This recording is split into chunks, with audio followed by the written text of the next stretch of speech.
Ustozning vafoti olamni faryodga to'ldirdi. Bir kuni Abdulloh bomdoddan so'ng menga tez yo'lga chiqishimizni aytdi. Otlarni tayyorladim. Yo'lda sababini aytdi. Bir tush ko'rdim. Ko'nglim bezovta. Ustozning oldiga tezda bormasak bo'lmaydi. Men ham xavotirga tusha boshladim. Chunki ustozga qattiq zulmlar qilinmoqda edi. Iroqda Hubayra hokimligida qozilik taklif qilinib, rozi bo'lmagach azoblangandi. Hokim vafot etgach, Mansur hokim bo'ldi. U zotni ayollar va musulmon bo'lmaganlarning zodagonlari fitna qilib, azobga giriftor qilishdi. Ular ustozni ko'ra olmasdi va bilardilarki, Imom Azam hazratlari qozilikni ikki dunyoda ham qabul qilmaydi. Keyin uyushib hokimga ustozning kibrlanib ketganini, hatto hokimlarning gaplarini ham olmay qo'yganini aytishgan. Mansur u zotni chaqirib, qozikolonlikni taklif qiladi. Ammo ustoz unamaydi. Ular bahslashadi. Alloh taologa qasamki, sizni qozi qilaman, deydi hokim. Alloh taologa qasamki, qozi bo'lmayman, deb ustoz ham qasam ichib yuboradi. Ana undan keyin ustozni qamab qo'yadi. Har kuni oldiga chaqirib, taklif bildiraveradi. Ammo ustoz rad etaveradi. Kuniga 10 darra urishni buyuradi.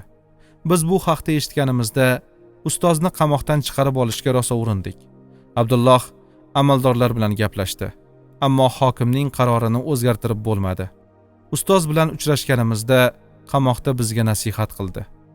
Azamatlarim, haqni aytishdan hech qachon tortinmanglar. Alloh taolodan qo'rqqandan hamma qo'rqadi. Savdoingizni kengaytirib, ilm taratinglar. Boy bo'linglarki, ta'madan qutulasizlar va obro'laringizni doimo saqlab yurasizlar. Dushmanlaringdan doimo bir qadam oldinda yuringlar. Mendan xavotir olmanglar. Alloh taolo mehribon. Yaqinda bu azoblar tugaydi. Biz otlarga dam bermasdan manzilga shoshildik. Borsak, tumonat odam, duch kelgan birinchi odamdan ustozni qamoqdan qo'yib yuborishdimi, deb so'radim.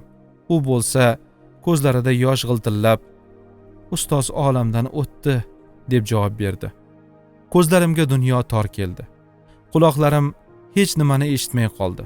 Tilimda inna lillahi va inna ilayhi rojiun, ya'ni albatta biz Allohnikidirmiz va albatta biz uning huzuriga qaytajakmiz kalimasi tushmasdi. Bir zamon Abdullohga qarasam, ko'zlari to'la yosh odamlar osha ichkariga qarab ketyapti. Lablari pichirlab duo qilyapti. Ichkariga kirsak, bosh shogirdi Abu Yusuf yig'lab o'tirgan ekan. Bizni quchib, unsiz yana yig'ladi. O'g'li Hammodga ta'ziya bildirdik. Ammo gapiray desak, o'pkamiz to'lib, gapimiz bo'g'zimizda qolaverdi. Bizni G'assolning so'zlari hushyor torttirdi. Ustoz bizni tashlab ketdi. Bir umr ilm izladi. O'rgatgani uchun birovdan hech qachon bir nima ta'ma qilmadi. 40 yil yelkasi ko'rpa ko'rmadi. Uxlamadi demoqchi.